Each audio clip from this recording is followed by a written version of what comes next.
Oui, ces négociations, ils sont extrêmement importantes. Se sont déroulées dans un climat très tendu, vu les enjeux. Les enjeux sont énormes, aussi bien pour la Russie que pour l'Ukraine, mais également pour toute l'Union européenne.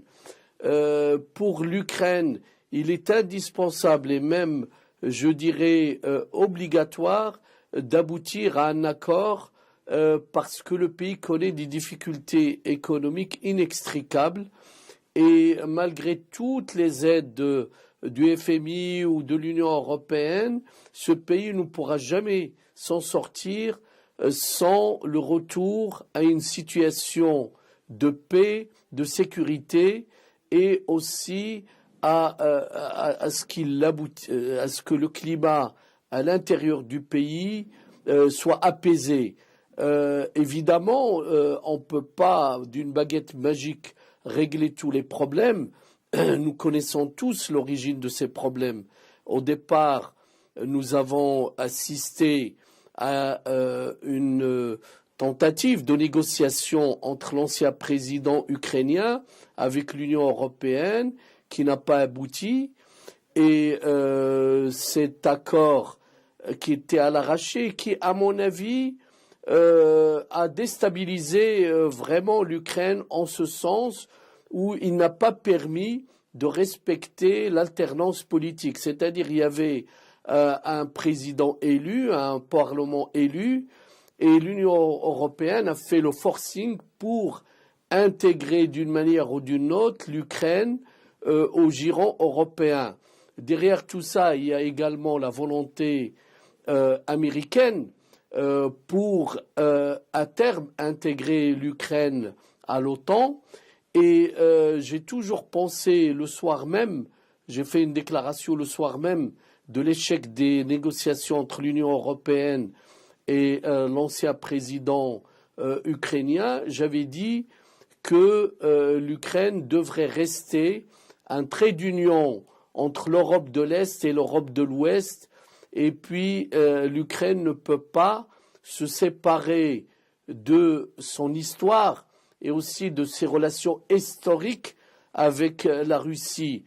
Personnellement, j'ai beaucoup visité toute la région, que ce soit à l'époque de l'URSS ou après, et j'ai constaté qu'il y avait des liens historiques, économiques entre la Russie et l'Ukraine, et entre aussi l'Ukraine et l'ensemble de ce qu'on appelle actuellement la CEI. Ce sont des relations d'enchevêtrement économique, c'est-à-dire il y avait des complémentarités industrielles. Beaucoup d'industries ukrainiennes œuvraient pour la Russie et le reste de l'ex-URSS. Et également, il y avait des relations de privilégiées entre la Russie et l'Ukraine par l'approvisionnement de l'Ukraine en gaz à des tarifs qui étaient en dessous des tarifs internationaux.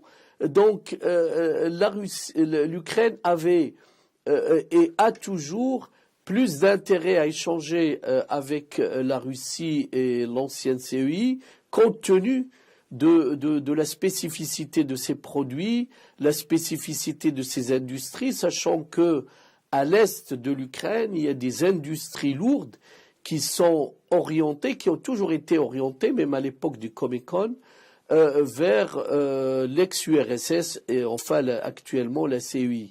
Plus généralement, c'est cette responsabilité de l'Union européenne qui a voulu un peu obliger l'Ukraine à choisir entre la Russie et l'Union européenne fut une erreur.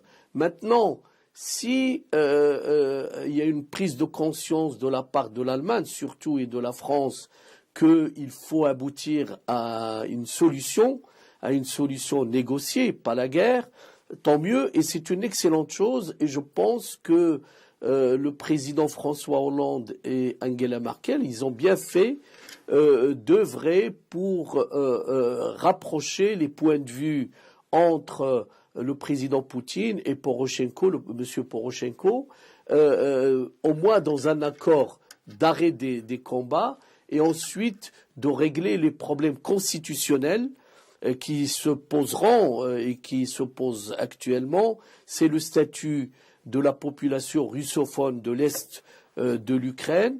Il faut régler aussi le problème de la décentralisation. Est-ce que c'est une décentralisation, déconcentration? Les mots, ils ont leur importance. Le respect aussi de la langue russe en ce qui concerne la population russophone. Tout ça, ce sont, je crois, des accords qui sont possibles. Il faut vraiment qu'il y ait une bonne volonté. Mais moi, j'insiste sur l'intérêt de l'Europe, c'est d'avoir des...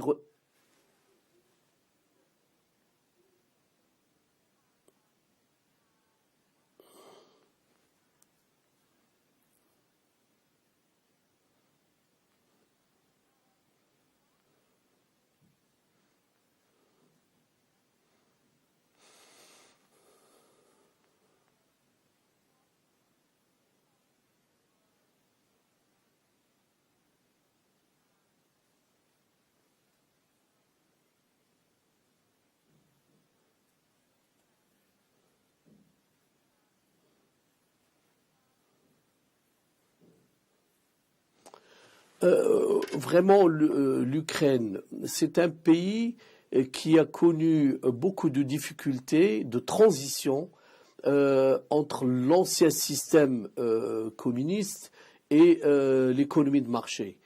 Et lors de tous nos voyages sur place, nous avons constaté que les industries ukrainiennes, les activités ukrainiennes, à part peut-être le secteur agricole, exportateur de blé et de céréales, tous les autres secteurs connaissaient des difficultés en matière de modernisation. L'outil de travail, la qualité des produits ne sont pas au niveau. Mais il y a aussi une corruption endémique qui nous a empêchés, en tant que société française, de continuer la prospection en Ukraine. Donc, ces réformes, ils sont indispensables, mais il n'y aura pas de baguette magique et je ne pense pas que l'économie ukrainienne va s'en sortir à court, moyen terme, même avec le soutien du FMI. Le soutien du FMI, il est toujours conditionné, c'est-à-dire il va exiger le retrait de subventions de produits de...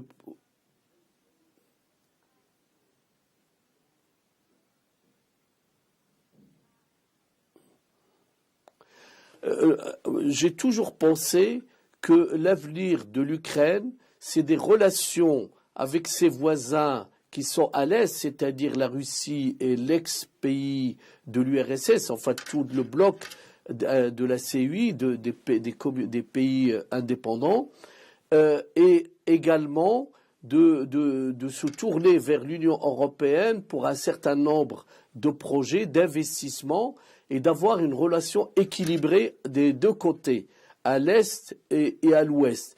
Il ne faut pas se faire d'illusions. L'Union européenne ou même le FMI ne pourront jamais apporter toutes les aides que l'Ukraine exige, c'est-à-dire, d'après nos estimations, l'Ukraine a besoin de 70 milliards de dollars pour poursuivre ses réformes et moderniser ces entreprises. C'est un chiffre énorme. Ça n'a rien à voir avec la Grèce. Et l'Ukraine a une population beaucoup plus importante que la population grecque. Donc, fatalement, l'Ukraine ne pourra s'en sortir que par aussi ses propres moyens, par la restructuration de son économie, la modernisation des relations économiques et aussi la lutte contre les abus et la corruption et retrouver une vraie économie de marché concurrentiel. Mais ça passe également par une sécurité totale du pays, c'est-à-dire la fin des hostilités. Donc l'Ukraine a besoin de cet accord de Minsk et a besoin de parachever tout le processus pour arriver justement à se tourner vers la cible et aussi les objectifs d'ordre économique.